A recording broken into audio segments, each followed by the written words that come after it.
ಈಗ ಎಚ್ ವಿಶ್ವನಾಥ್ ಅವರು ಹೇಳಿದ್ದಾರೆ, ಈಗ ನವೆಂಬರ್ ಬಳಿಕ ಸಿಎಂ ಬದಲಾವಣೆ ಆಗುತ್ತೆ, ಡಿ.ಕೆ. ಶಿವಕುಮಾರ್ ಅಥವಾ ಖರ್ಗೆ ಅವರು ಆಗ್ತಾರೆ ಅಂತ ಹೇಳಿದ್ರು.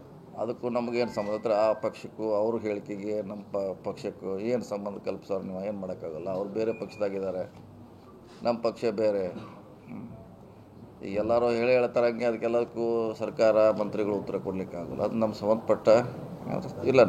ನಮ್ಮ ಶಾಸಕರು ಹೇಳಿದ್ರೆ ಅದ್ರ ಬಗ್ಗೆ ಏನಾರು ಹೇಳಲಿಕ್ಕೆ ಅಥವಾ ನಮ್ಮ ಪಕ್ಷದವ್ರು ಯಾರು ಹೇಳಿದ್ರೆ ಹೇಳಲಿಕ್ಕೆ ಅವಕಾಶ ಇತ್ತು. ಗ್ಯಾರಂಟಿ ಇದೆ, ಗ್ಯಾರಂಟಿಯಿಂದ ಯಾವುದೇ ಅಭಿವೃದ್ಧಿ ಕೆಲಸಗಳು ಆಗ್ತಾ ಇಲ್ಲ, ಡೆವಲಪ್ಮೆಂಟ್ ವರ್ಕ್ ಆಗ್ತಾ ಇಲ್ಲ ಅಂತ ಬಿಜೆಪಿ ಅಪ್ಪದ ಯಾರು ಹೇಳ್ತಾರೆ. 2 ವರ್ಷದಿಂದ ಹೇಳ್ತಿದ್ದಾರೆ, ಇವತ್ತಿಲ್ಲ ರೀ. 2 ವರ್ಷದಿಂದ ಹೇಳ್ತಾರೆ, ಇನ್ನೂ 3 ವರ್ಷ ಹೇಳ್ತಾರೆ ಅವ್ರೆ.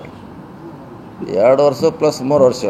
ನಾ ಇದನ್ನು 1 ವರ್ಷದಿಂದ ಹೇಳಿದ್ದೀನಿ. ನಮ್ಮ ಲಾಸ್ಟ್ ಕೊನೆಯವರೆಗೂ ಸರ್ಕಾರ ಅವಧಿ ನಾಳೆ ಮುಗಿತಿದ್ದಂದ್ರೆ ಇವತ್ತಿನವರೆಗೂ ಅದನ್ನ ಹೇಳೋರು ಅವ್ರು.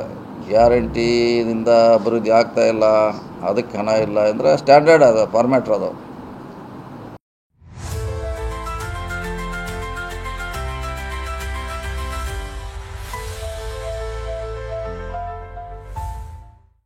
ಫಾರ್ಮ್ಯಾಟ್ ಮಾಡಿರ್ತಾರೆ ಅವ್ರು, ಹಂಗೆ ಹೇಳ್ಕೊತ ಇರ್ತಾರೆ ದಿವಸ ಅದೇ.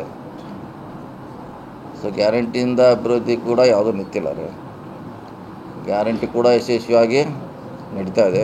ಡೆವಲಪ್ಮೆಂಟ್ ಕೂಡ ಹಿಂದಿನ ಬೊಮ್ಮಾಯಿ ಸರ್ಕಾರದಾಗ ಏನು ಬಜೆಟ್ ಇತ್ತಲ್ಲ, ನೀವು ಕಂಪೇರ್ ಮಾಡಲ್ಲ. ನೀವು ಅವ್ರ ಬಜೆಟ್ ತೆಗೆದು ನೋಡಿ, ನಮ್ಮದು ಬಜೆಟ್ ಪುಸ್ತಕ ತೆಗೆದು ನೋಡಿ, ವೆಬ್ಸೈಟ್ನಾಗ ಸಿಗ್ತೈತೆ.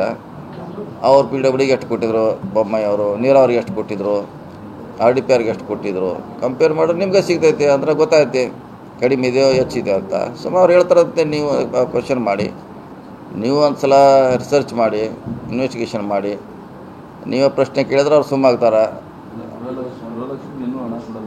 ಅದಾಗೋದು ಅದೇನು ಹೇಳಿದೆ, ಈಗಾಗಲೇ ಹೇಳಿದ್ವಿ. ಅದು ಹೆಚ್ಚು ಕಮ್ಮಿ ಸರ್ಕಾರ ಒಂದು ತಿಂಗಳು ಲೇಟ್ ಆಗಿದ್ದು ಇದೆ, 2 ತಿಂಗಳು ಲೇಟ್ ಆಗಿದ್ದಿದೆ. 2 ವರ್ಷ ಕೊಟ್ಟಿದ್ರಲ್ಲ ನಾವು, ಮಾರ್ಚ್ವರೆಗೆ ನಮ್ಗೆ ಸಿಗ್ತಾ ಇದೆ. 2 ವರ್ಷದವರೆಗೆ ಕ್ಲಿಯರ್ ಇದೆ. ಡಿಲೇ ಅಂತ ಆಗೋದ್ರ ಅದರಲ್ಲಿ ಏನೋ ಪ್ರಶ್ನೆ ಇಲ್ಲ. ಸರ್ಕಾರ ಅದು ಯಾಕಂದ್ರೆ ಇಟ್ಟು ದೊಡ್ಡ ವ್ಯವಸ್ಥೆಯನ್ನು ನೋಡ್ಕೋಬೇಕು. ಒಂದು ಸಲ ದುಡ್ಡು ತೆಗೆದು ಈ ಕಡೆ ಹಾಕ್ತಾರೆ, ಈ ಕಡೆಯಿಂದ ಆ ಕಡೆ ಅಡ್ಜಸ್ಟ್ ಮಾಡ್ತಾರೆ.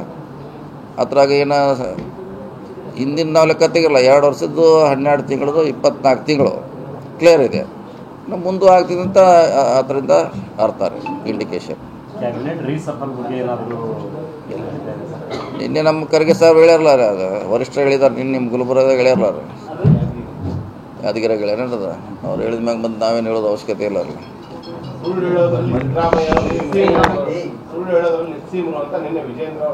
ನೀವು ಅವ್ರು ಸಿದ್ದರಾಮಯ್ಯ ಅವ್ರನ್ನ ಕೇಳ್ಬೇಕ್ರಿ. ಅದನ್ನ ಈಗ ನಮ್ಮನ್ನು ಕೇಳಿದ್ರೆ ನಾವೇನು ಹೇಳೋದು? ಈಗ ಯಾವ ವಿಷಯದಾಗ ಸುಳ್ಳು ಹೇಳಿದ್ರು ಚರ್ಚೆ ಆಗ್ಬೇಕಲ್ಲ. ಅದ ಹೆಚ್ಚೇರು ಒಂದು ಹಾಕ್ಬಲ್ಲಿ. ಯಾವ ವಿಷಯದಾಗ ಸುಳ್ಳು ಹೇಳಿದ್ರೆ ಚರ್ಚೆ ಆಗ್ಬೇಕ್ರಿ. ಅವಂಗೆ GST ಬರಬೇಕಾದಂತ ಹಣ ಬಂದಿದೆ, ಬಟ್ ಅದನ್ನ ಸುಳ್ಳು ಹೇಳಿ